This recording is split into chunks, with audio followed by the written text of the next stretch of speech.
If you like the Young Turks podcast, I think you'll love a lot of the podcasts on the TYT network. Old School, it's one of my favorites, one of the favorites for a lot of the listeners. Please check that out, subscribe, share it. That makes a big difference, and give it a 5-star rating. Thank you.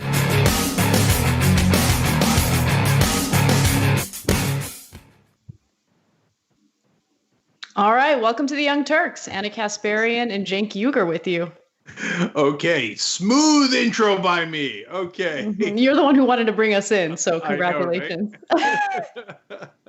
All right, welcome everybody. As you can tell, we're in our home studios here, and we got a very important show for you guys today, filled with updates on what's happening with the coronavirus, the stock market, the dispute between Donald Trump and Dr. Fauci. Should we go with science or voodoo? It's a tough call.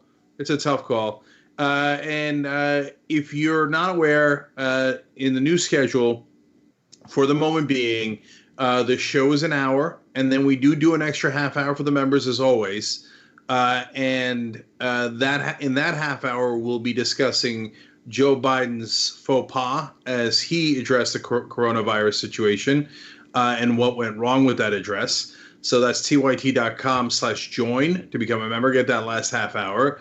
And look, I'm going to keep it real with you guys. So if you got financial troubles of your own, that is very, very, very understandable. And so be cool. But if you're doing okay, certainly every business needs it. And we're not immune from that at all. None of us are immune from anything these days. So tyt.com/go to make sure that we can keep giving you these shows. And there's so much important information in here, but we want to be able to keep doing it. And it's been a Herculean task. And Brett and John and Johnny and Mike, and you guys know half these folks and don't know the other half, and Anna, etc., Judith, have done such a great job of putting this on. So I'm so grateful to be able to talk to you guys today. And we'll also do more live videos on tyt.com and on youtube.com/tyt throughout the day, including one Anna did earlier. So now, having said all that, Anna, take it away. All right. Although the House of Representatives did manage to pass a stimulus bill that would help Americans out, unfortunately, there are some issues in the Senate. So Senate Republicans have been working with the White House to pass their own version of the next step for stimulus. And they've made it very clear that their top priority is to bail out the very industries who took Donald Trump's tax cuts and bought shares of their own stocks, right? And so there was a lot of talk from Republicans about how, we want to make sure that we help the average American worker out. There's going to be 2 stimulus checks. No, based on what Republicans wanted, it would be 1 check and it would only be about $1,200. That's it. And they would also apply means testing to determine who should get it. And believe it or not, the people making the absolute least amount of money would get nearly nothing in help. So let me tell you basically the biggest issue that Democrats had. And let me just be clear, Senate Democrats have blocked what Senate Republicans have wanted. And I think it's a good thing. I think Americans need help, but what this bill did not include real help to people who are suffering right now. So a major sticking point, according to the Washington Post, is a $500 billion pool of money for loans and loan guarantees that Republicans want to create, which some Democrats are labeling a slush fund because the Treasury Department would have broad discretion over who receives that money. There is little precedent for a program with a similar size and scope. And so Tammy Duckworth was interviewed on cable TV, and she was pretty good in just describing how disastrous this proposal was. Take a look. Well, the package that the Republicans have drawn up does nothing to help struggling workers. You know, our struggling workers need help today, and they need their jobs safeguarded for tomorrow. It has no protections for them, and instead it creates a $500 billion slush fund for Steve Mnuchin to, hand out loans to corporations as he please. I mean, do Americans think that this this man is going to look out for the well-being of working Americans over the well-being of corporations and corporate CEOs. I certainly don't trust him, not without oversight. And the slush fund that they proposed in their bill, which no Democrat had any chance to put any requirements into, does not provide any oversights for him. This bill is all skewed towards corporations. It's skewed towards a slush fund that Steve Mnuchin is going to be able to write checks to whoever he wants with no oversight, even to Trump organizations. So, Cenk, I wanted to get your thoughts on this because on one hand, this has turned into a messaging war because Republicans are always going to beat Democrats in messaging. And what they're saying is, hey, look at Democrats. They don't want to help the average American out. They blocked our attempts to provide relief. But Democrats need to be better. And I think Tammy Duckworth did a great job there, but they need to be better in demonstrating and showing how, no, these Senate Republicans are not looking out for you. They're looking out. They want to continue redistributing wealth from the bottom to the top. If only we had objective, something like a referee that could say, hey, this person is right and that person is wrong, or this party is right and that person is wrong. Maybe we could even call them reporters or right. Journalists, and then they could tell us. Right. So the reality is that's what the job of a journalist is supposed to be. So here, let's do it since the mainstream media is scared to death of Republicans. So anyone who watches the Young Turks knows we got no problem calling out Senate Democrats. We borderline enjoy it. Okay. And we hold them accountable just as much as we hold Senate Republicans accountable. In this case, there is a couple of things that are very, very clear. Number one, yes, they're both trying to pass a stimulus bill. There isn't either side going, I don't really want to pass it. No, even the Republicans, yes, they want to pass it because they're in charge. They're going to get blamed if the economy goes south. If you have massive unemployment, the stock market is crashing. So the Republicans who complained about stimulus bills when Obama was in charge are like, we need a stimulus bill. And we need to be 3 times larger than the one that we gave Obama. So you can call them hypocrites on that, but they certainly do want to pass it. So the Democrats, do they want to pass it? Absolutely. There's no question that they want to pass it. They got to get those workers help, but they also need to, let's keep it real, get their donors help. They have the same corporate donors as the Republicans, and they're all in a panic. They are all the Senate Democrats are also rich. They also have money in the stock market. So everybody's motivated to get a bill done. So then the next layer is who is right about the different provisions. In this case, it's definitely the Democrats. So is there a slush fund? Indisputably. I read the bill myself. There's no question it's a slush fund. The Treasury can give it to anyone they like. If they want, they can take the $500 billion and give 400 of it to Mar-a-Lago. There is no checks and balances. Later, when that's abused, people say, oh, can you believe they abused that? Yes, that's why they're objecting now, because we know they're going to abuse it. We can believe it. There's no question about it.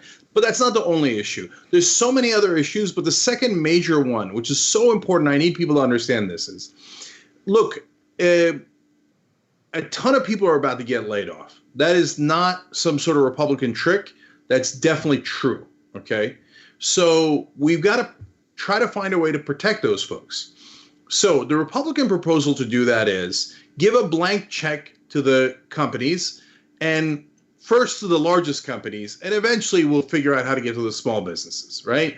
But they do have provisions for small businesses in here as well, but it's going to take longer to get to us, God help us, right?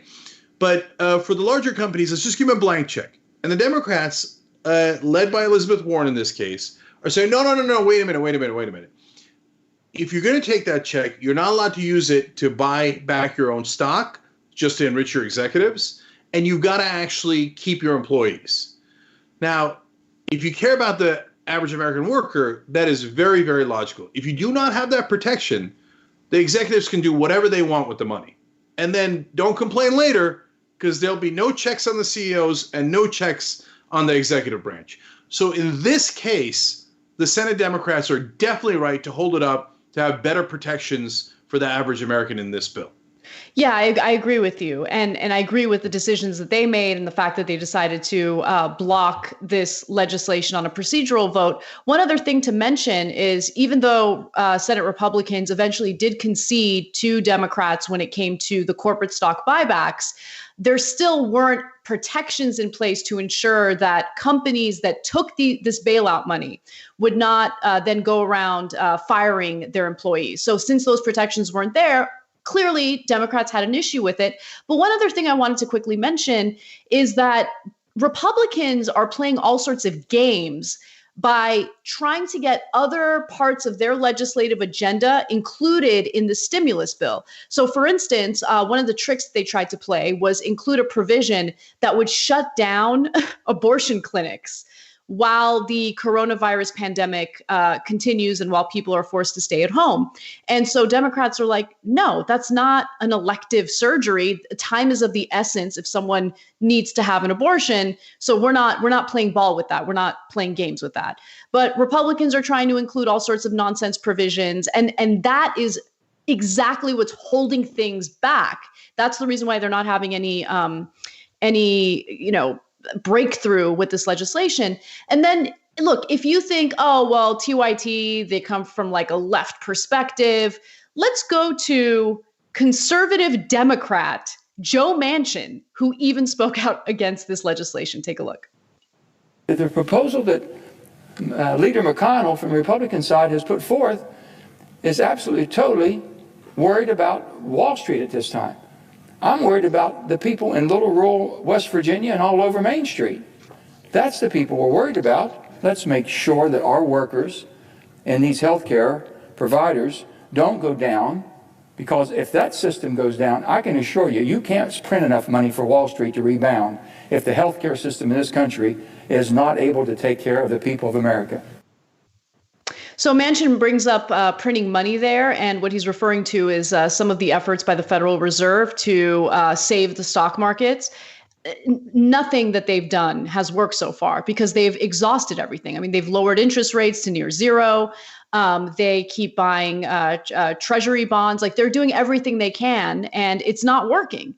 And so we're dealing with a real crisis here. You're right, Cenk. A lot of people have already been laid off. The head of the Federal Reserve in St. Louis was just interviewed, and he says that he believes that the unemployment rate will eventually reach 30%, which surpasses what the unemployment rate was during the Great Depression.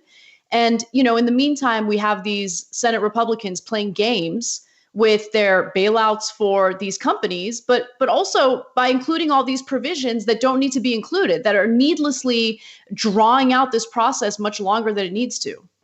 So let me just clarify a couple of things that are important, because this story is complicated.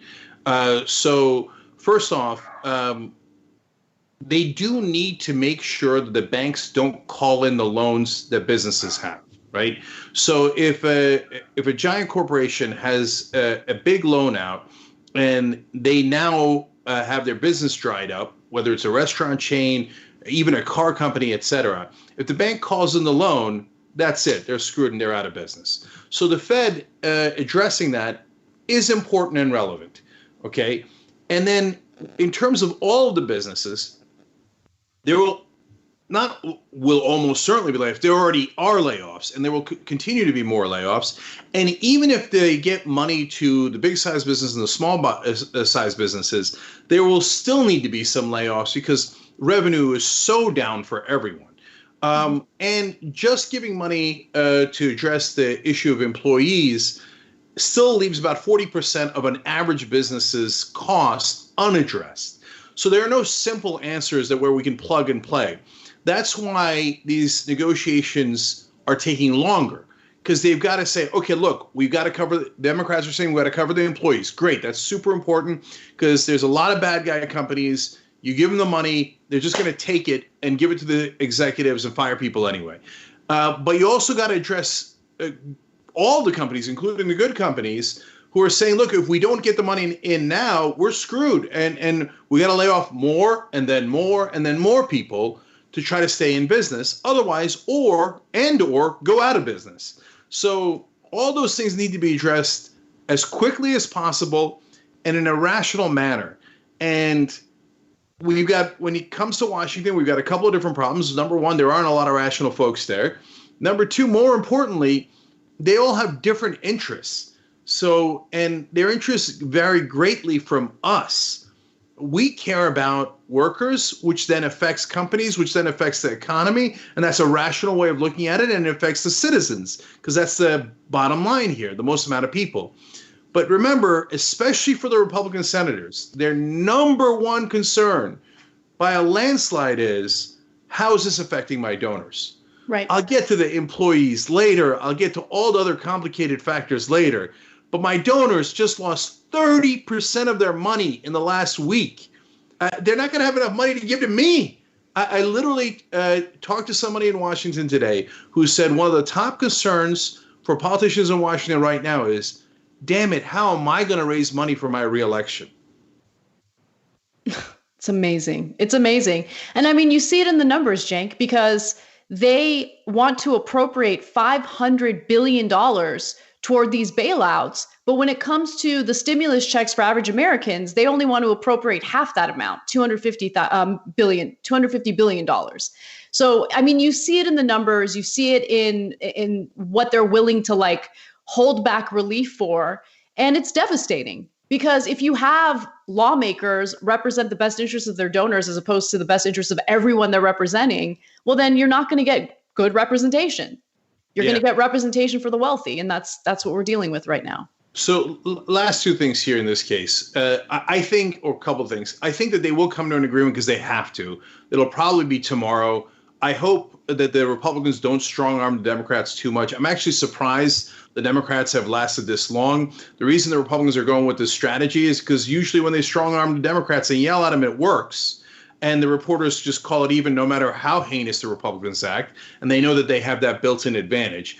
But I'm pleasantly surprised that the Senate Democrats have held strong. I hope that the Republicans find a way to get to sanity tomorrow. And I know it's a funny thing. I fear completing that sentence. I think they will, and only because they're afraid that the stock market is going to dip more, their donors are going to have less money, and they're not going to be able to have money to run their re-elections. But of all the proposals, I think that Sarah Nelson's is probably the best one. She's the head of the Flight Attendants Union, talked with Bernie Sanders on his stream when he was discussing the coronavirus situation a couple of days ago. And she said, in essence, if companies have to furlough employees, which the airlines have already begun to do, and that is an absolute necessity for almost all companies, then the government should say, we are going to pay the salaries of those furloughed employees. That is, of all the different proposals, it's not, in and of itself, it won't fix everything, but it is an essential component of what we need, both for the companies and for the average American worker. And finally, guys, from our perspective, that's why I started the show with tyt.com/go. This pandemic and the economic crash related to it is no joke. So most of you out there are having your own troubles. Please, if you are, be smart and considerate and reserve your money for what you need and what your family needs, okay? But if you can, this is the time to help companies that you believe in, and that's why we do things like tyt.com/go, so that we could do as well as we can for everyone here and keep this thing up and running. All right. Well, we're going to take a break, but when we come back, I want to discuss a story regarding Trump and how he is willing to risk the lives of Americans in order to basically help save the economy. We'll be back. We need to talk about a relatively new show called the Republic, or UNFTR. As a Young Turks fan, you already know that the government, the media, and corporations are constantly peddling lies that serve the interests of the rich and powerful. But now there's a podcast dedicated to unraveling those lies, debunking the conventional wisdom. In each episode of the Republic, or UNFTR, the host delves into a different historical episode or topic that's generally misunderstood or purposely obfuscated by the so-called powers that be, featuring in-depth research, razor-sharp commentary, and just the right amount of vulgarity. The UNFTR podcast takes a sledgehammer to what you thought you knew about some of the nation's most sacred historical cows. But don't just take my word for it. The New York Times described UNFTR as consistently compelling and educational, aiming to challenge conventional wisdom and upend the historical narratives that were taught in school. For as the great philosopher Yoda once put it, you must unlearn what you have learned. And that's true whether you're in Jedi training or you're uprooting and exposing all the propaganda and disinformation you've been fed over the course of your lifetime. So search for UNFDR in your podcast app today and get ready to get informed, angered, and entertained all at the same time.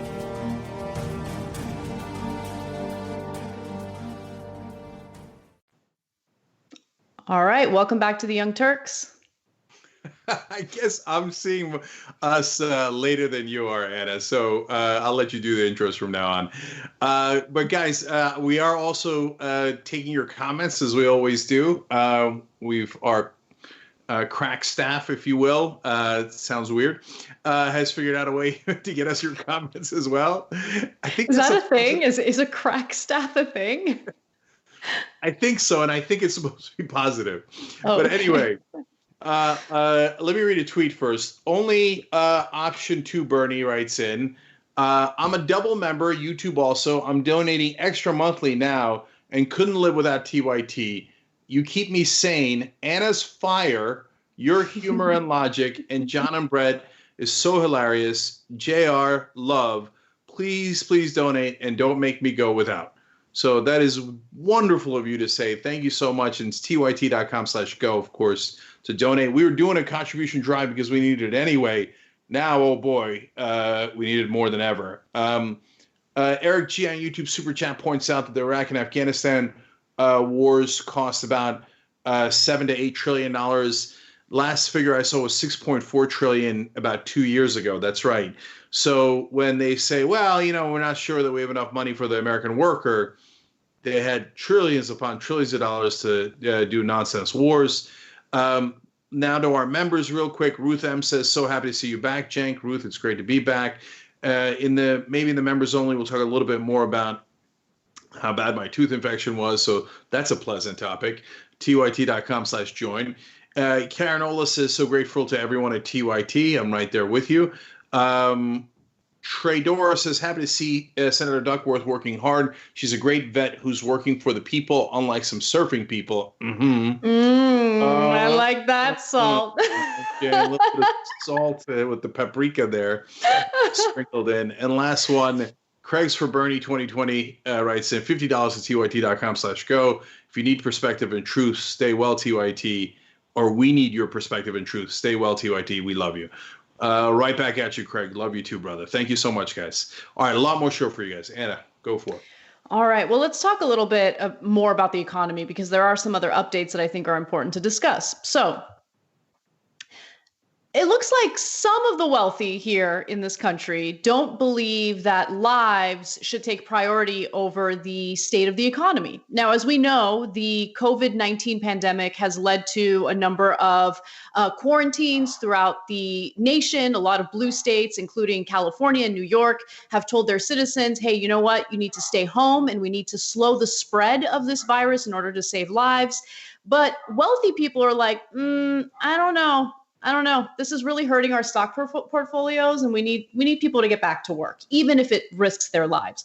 So the Wall Street Journal wrote this op-ed. Their editorial board wrote this op-ed that made my head explode.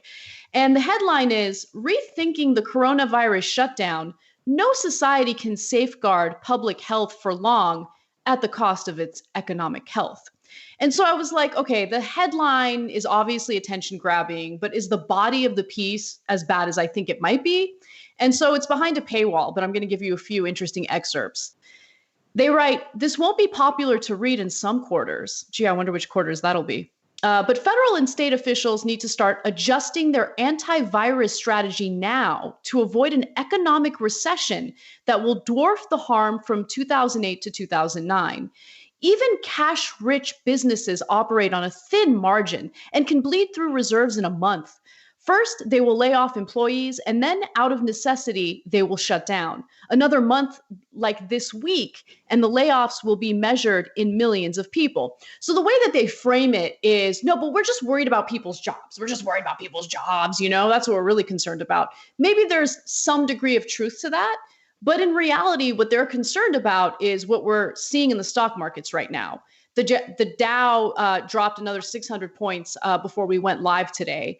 And so they're panicking. And people staying home means that the economy is just completely halted. And so, look, this is literally what we have to do in order to stop the spread of this virus. And the unfortunate thing is, we have blue states that are telling people to stay home. And then we have red states that refuse to do anything, including Ron DeSantis in Florida, who refuses to shut down the beaches. The beaches need to be shut down immediately. We have young people going over there, spreading the virus like crazy. Yeah. So, first of all, there's just a little bit of propaganda that's a side issue that's driving me crazy. Yeah, they're showing young people doing this stupid stuff on the beaches, but now conservatives have hung on to that as if it's progressive young people who are stupid that are causing the virus to spread. What are you guys talking about? We saw the video of the jam-packed Nashville bar and people writing Nashville undefeated. And you've got Republican after Republican saying, don't worry about it. Okay, we're too strong for this virus. They sound like the most ignorant people all across the world that say, oh, yeah, disease won't affect me. So now the heart of this issue. Look, it's not that the economic woes here are small or that you should not be concerned about them. You should be concerned. The stock market here dropped 30% quicker than it did during the Great Depression. So even worrying about the economy by itself, let alone its effect on the workers, is a legitimate concern, a very legitimate concern. Now, having said that, to then prioritize it over people's lives not only is not the right thing to do and immoral, but most importantly, it isn't going to work. It's going to make the situation worse. Yes. And the economic downturn even worse than it would be normally. So let me just quickly explain why. If you stay quarantined long enough, you potentially could get rid of enough of the virus that when everybody goes back to work, things are relatively okay. There's still some cases, but it peters out. Okay, that's what's roughly called flattening the curve, right? But if you do it in waves, before it's peaked, you send people back into large gatherings, back into work. They then have new people contract the disease from those folks, and you start a whole nother cycle, and then another cycle, and then you got to quarantine people again and again, and we never get rid of the damn thing, and then the economy craters in a way that makes this look like a picnic. Exactly. Yeah, exactly. So it's so counterproductive in so many different ways because more people are going to lose their lives if we don't slow the spread of this virus. And if we're not all on board, and if we don't all encourage people to stay home at the same time, then this is needlessly going to drag on. And, it's the argument I've been making ever since people have been told to stay home, right? Like, we don't live on an island here in California. They don't live on an island in New York. We're all one country. And so as long as we're all on different, schedules with this is just going to last longer. And the economy is going to suffer more while people are losing their lives. And then, of course, who doesn't want to hear from Lloyd Blankfein? He tweeted something pretty gross about this as well. He said, extreme measures to flatten the virus curve is sensible for a time to stretch out the strain on health infrastructure. But crushing the economy, jobs, and morale is also a health issue and beyond. Within a very few weeks, let those with lower risk to the disease return to work. So he wants more people to go back to work. Gee, I wonder why. And by the way, there's a lot that we don't really know about this virus, right? Oh my God, that is a terrible screenshot. When we first learned about it, there was a lot of news that it mostly impacts older Americans, right? But now we're hearing about more and more young people who contracted the virus, they're actually generally healthy. They don't have any type of respiratory issues or any underlying health concerns. They get the virus and, it impacts them pretty aggressively. And I only say that because people might think, oh, young people can go back to work. I mean, they're low risk. But you don't really know. I think it impacts people differently, right? So again, he's encouraging risking people's lives just to save the economy. And you're right, Cenk, we should be concerned about the economy. But what's the priority here, right? Is it human lives or is it the stock market? And I would argue that human lives are a little more important. Well, no, look, as I said earlier, it's not an either or. The entire question, the framing is incorrect. Because if you send people back to work too early, you're not going to help the economy anyway. All it's going to do is create a vicious cycle. So, okay, let's take big picture first and then smaller picture. Big picture is the coasts get hit first because that's where a lot of the international travelers come. That's where the virus comes in. So that's already happened. So that's why New York and California and the state of Washington are hit the hardest. Then the virus travels to inside the country gradually. And then if the blue states on the coast are maintaining their quarantines, but the red states in the middle are not, they will then export that back out to the coast and creating an endless cycle of disease that totally drags down the economy with it because we're constantly going back into quarantines, right? So now to the small picture of sending people to work that are so-called healthy, no. That also misunderstands the disease. Younger people have a better chance of surviving the disease, a substantially better chance of surviving the disease. That doesn't mean that they have a lower chance of carrying the disease. Right. So you send them back in. It's not like they don't have it. So they can spread it to everyone at work.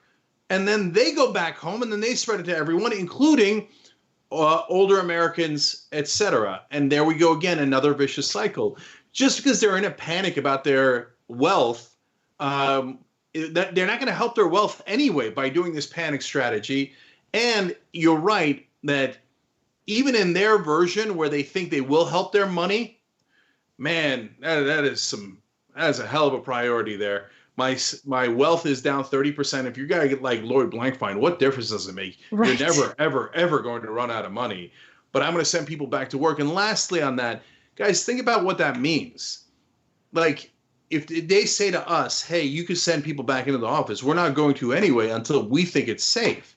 That's why we're doing this show from home. And all of our workers are now dispersed to their own homes. And we got editors and editing at home. And we got a whole setup. And we did this as quickly as humanly possible. But bad guy companies are going to be like, yeah, what do I care? Go make the cars, right? Mm-hmm. Or you're going to lose your job. Go risk your life or you're going to lose your job. And to what's the point anyway? Who's buying the cars? Nobody. Nobody's out shopping. So order people to go work at the airlines? Nobody's flying. What's the point? Yeah. I don't know, Cenk. I honestly would rather risk my life at this point than deal with this whole tech situation. Like, it's stressing me out like crazy. That might kill me before coronavirus does. It's just like unbearable. But I do want to note that all of these bad actors who are encouraging Donald Trump to get people back to work might be unfortunately influencing him because recently he tweeted, in all caps, might I add, we cannot let the cure be worse than the problem itself. At the end of the 15-day period, we will make decisions as to which way we want to go. So he's threatening to, I guess, force people to go to work. But I don't know how he would do that because right now, all of the mandates for people to stay at home are done on the state level. And so Trump he's not the one who encouraged people to stay home. It was Governor Cuomo. It was Gavin Newsom. So it's just interesting how he's like putting this threat out there. But keep in mind, fish rots from the head down. There are still red states that refuse to tell their citizens, their residents, their employees to stay home. And so this kind of gives them a green light if Trump goes forward with encouraging them to keep things going business as usual. There are two giant problems with that tweet. One is grotesque incompetence. Angela Merkel did a speech to the nation recently in Germany, was clear, it was forceful, it got the message across, and what it did was it calmed people down. It also calmed the markets down, and it gave clear instructions as to what to do, and it contained no factual errors. Meanwhile, we have Bozo the Clown over here going, I'm going to send everybody back in 15 days. First of all, which 15 days? What are you talking about? You got to read deep into the New York Times, Washington Post articles to find out that that means March 30th. If you're just reading that tweet, people don't even know what the hell you're talking about. 15 days from now? What is it that you're talking about? And then second of all, we'll make a decision as to which way we want to go. What are your two options? And what are you deciding over? Are you going to force people to go to work? Are you going to allow them to go to work? Are you going to overrule the governors? There's no clarity at all. All there is panic and complete lack of information or wrong information. So that doesn't help calm the markets. It doesn't help calm the citizens. It's just bozo through and through. Now, the second problem with this is the one we were talking about earlier.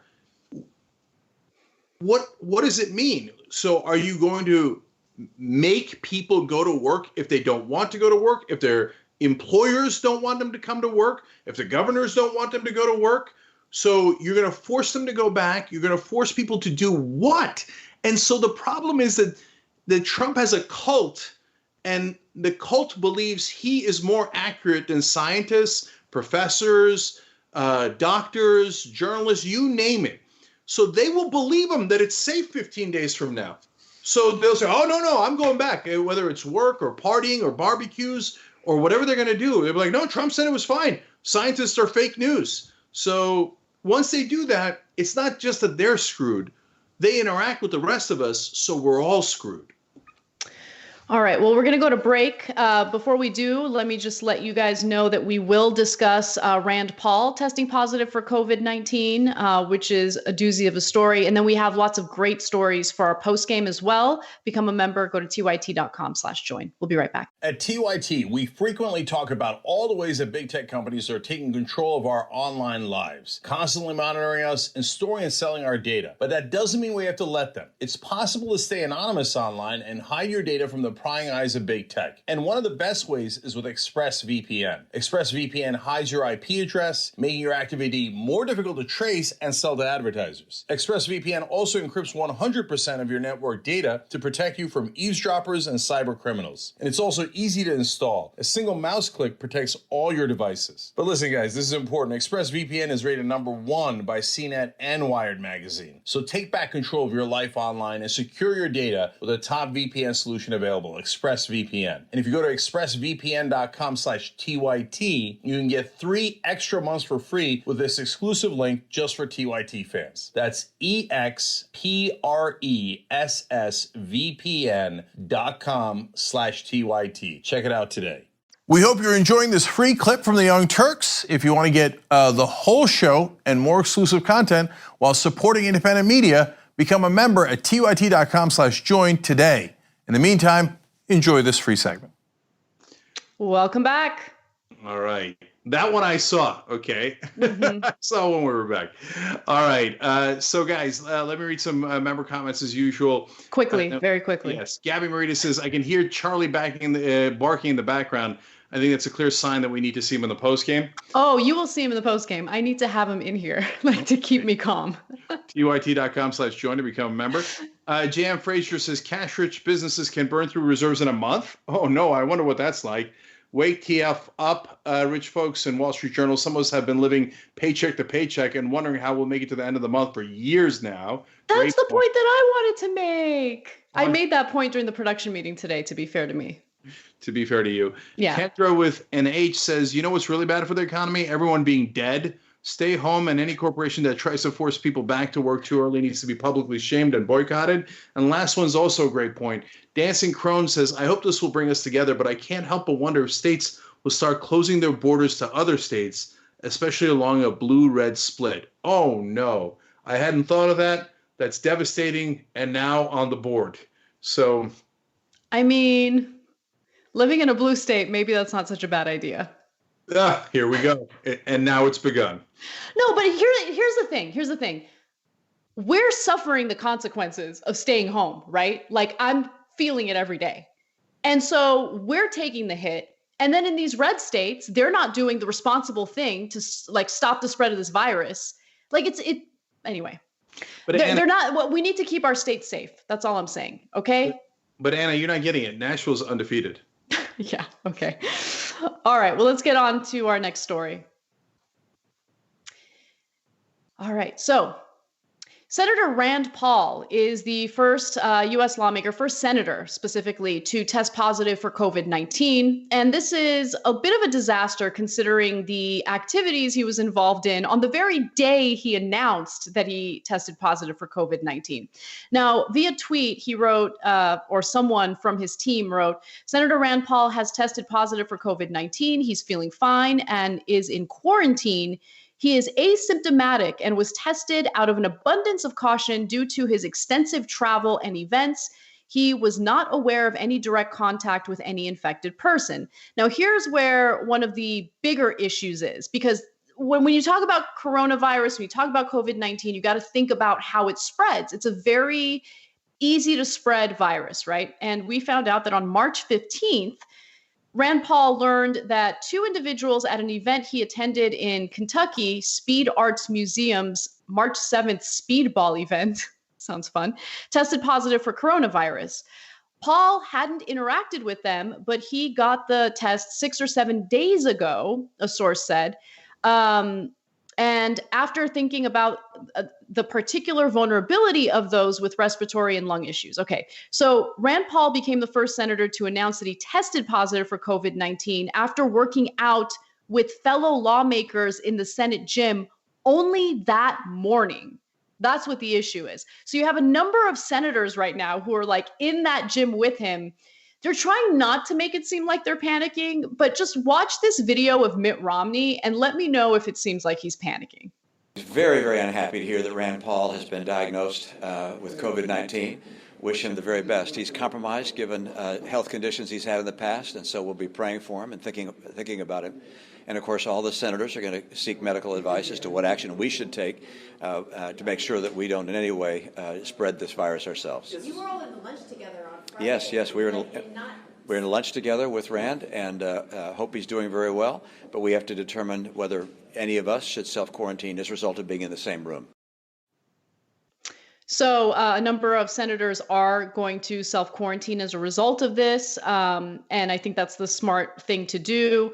GOP senators told CNN Paul was in the gym with colleagues Sunday morning, and several pointed out how Paul had sat next to others during Senate luncheons in recent days. So there's Senator Jerry Moran of Kansas said he saw Paul in the Senate swimming pool on Sunday. So who knows how many senators had contact with him or were near him. And many of them are either considering self-quarantining or have already done so. Okay, look, it's a serious story, and I don't just say this. I really do hope Rand Paul's okay and Mitt Romney's okay, etc. But now we have to address the elephant in the room, if you will. There's actually several elephants. First, you're right. Romney looked more panicked than I've ever seen anyone look panicked. Definitely. I mean, that was amazing. He was like this, we were having lunch together. I got to figure out what's going on. I got to figure out what's going on. Okay, because we were at the same table. Right. All right, man. Okay. Look, you're right to be concerned. Just like your eyes are more open than I've ever seen anyone's eyes be open before. Look, I know, Jay, and look, he did look panicked, right? Which is why I chose that video for the show. But like, I can't blame him because even though let's just keep it real, okay? Politics aside, he is a good-looking older man, but you don't know that he's an older man. Like, he looks really good for his age. I think he's in like the danger zone, right? Age-wise. Oh, yeah, he's in his 70s. No. Yeah. No, look, that's why I say no joke on the substance of it. We hope he's okay and everybody's okay there, right? As much as I disagree with all of them, for God's sake, this isn't about that at all. So now, but on to Rand Paul and his hypocrisies. Well, dude, if you're worried enough to take a test, you should be worried enough not to go to the gym and the pool. Well, anyone who was in that pool the same day that Rand Paul was in that pool, good night and good luck, right? And again, not blithely, like really get tested immediately. And they tell all of us, rightfully so, don't go to the gym. Meanwhile, these knucklehead senators are sweating all over each other at the gym, the pool, the lunches, etc. I mean, they're taking no precautions at all. And then the last part of it is, look, it's near impossible in California to get tested. And the only way you can get tested in California is if you're a Los Angeles Laker. Okay. And now, meanwhile, Rand Paul had no symptoms and said, I don't think I ran into anyone who actually had it. Now I'll get tested anyway. And they're like, sure. Boom. Here's a test. Yeah. So the elites getting these tests and people with significant fevers not being tested, that's going to come to a boiling point really, really soon. I feel like this virus has, like, the country's naked, right? Like everything that we suspected about the country, the inequality, the unfairness, just the double standard between the rich and the poor, like all of it is just out in the open. And I think what we're noticing with like Harvey Weinstein's been tested. Harvey Weinstein has been tested, right? I mean, and he tested positive. Anyway, it is interesting to see how easy it is for some to get those tests while others are having a difficult time doing so. And look, we're taking this seriously for obvious reasons. We don't wish ill upon anyone, even if we disagree with them politically. But one person who certainly does not rise above it is Donald Trump. And so when he heard about the possibility of Mitt Romney maybe in the future testing positive because of the contact he's had with Rand Paul, here's how he reacted. On top of Senator Paul, now 4 senators are in isolation, and the rules say that in order to vote, they have to be there. Romney, Senator Lee, Senator Gardner, Senator and Rick Scott. Senator Rick Scott. That Romney's in isolation? Yes. Gee, that's too bad. Go ahead. Detect sarcasm there, No, sir? none whatsoever. It's such a bad person. Like to his core, he's a bad person. How do people not see that he's the bad guy in the movie? I'm stunned by that every single day. Was that sarcasm? Of course it was sarcasm. Gee, that's too bad, right? Like, we make points, rhetorical points about Rand Paul and say, but we hope to God he's okay, right? He is literally, seems to be wishing that Mitt Romney get the coronavirus. He's such a terrible guy. And but to the rhetorical point about Rand Paul, he is a libertarian, so I hope he's not using his government issued health insurance. I want him to be okay. He's fabulously rich. He could just pay out of his pocket probably. But I mean, this is the time for bootstraps, because he has told every other person for his entire career, bootstraps for all of you. The government should never help you. So, and he voted against funding for coronavirus. So I hope he's not going to a government institution or using government paid insurance or any of those things, because this is a perfect time for bootstraps. Well, of course he's going to use those goodies that come along with his job, right? But, earlier in the story, it was referenced that he has an underlying medical condition that puts him at, grave danger with this virus. And it's because when he got into that physical altercation with his neighbor, part of his lung was removed. And remember, this is a virus that attacks your respiratory system aggressively. So this is pretty disastrous news for Rand Paul. Yeah, look, last thing on this. Guys, when we try to get healthcare for everyone, we're not going to exclude Republicans. So I make that rhetorical point because I wish to God that people like Rand Paul would actually have empathy for other human beings for once in their life.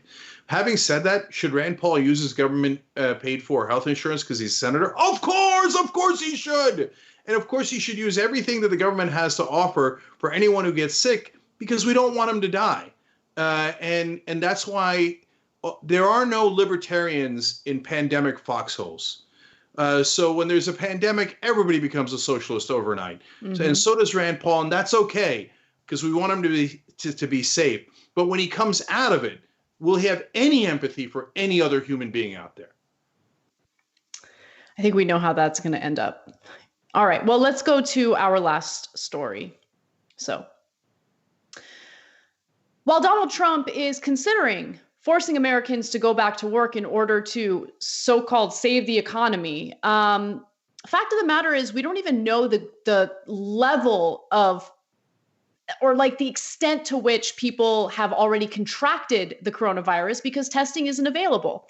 And so there's this great video that was put together by Bulwark's senior video editor, Barry Rubin, and it really places the spotlight on the claims of available testing made by Donald Trump and what the reality is. Let's take a look.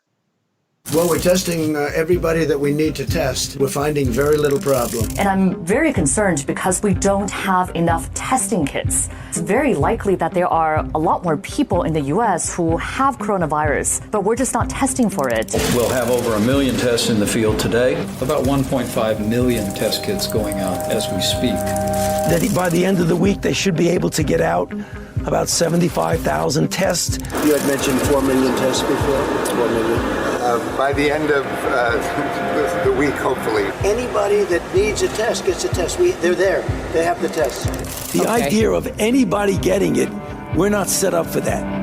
People should not say, if you want a test, you go get a test right now. We've got a long way to be able to go to be able to get rapid, efficient testing. 1.4 million tests on board next week. We expect at least 2 million next week. When will every American who needs a test get a test? You're hearing very positive things about testing. There are Americans, though, who say that they have symptoms and they can't get tests. Well, okay. What do you say to the Americans who are I'm not hearing it. I'm not hearing it. Yes, that's a great video and great job there. Okay, guy's a buffoon. If you can't see that with your own eyes in the video we just showed you, there's something wrong with your cognitive abilities. He just makes up one number after another after another. 1 million, 1.5 million, 4 million. I think it's 4 million, 1.4 million. Everybody can get a test. That's not true. So number one, you can tell he's not telling the truth because which Donald Trump do you believe? The one that said 1 million, 2 million, or 4 million? And how do we go backwards? He said 4 million, then he said 1.4 million. Did we lose 2.6 million in those couple of days? So the second part of it that's important is everything is a lie. There are no tests. The reason why the number of cases are going up now is finally the tests are trickling in. You know who you should believe out of all those videos? Dr. Fauci, because he's an actual doctor and he cares about facts. In fact, we're going to talk about his disagreement with Trump in the postgame today for our members, tyt.com/join. Don't miss that story because he's basically throwing up his hands and going, I don't know, the guy's a showman, right? So he just says numbers and then I have to try to correct it later. So none of those numbers are true. There are no tests because the buffoon didn't think to order them.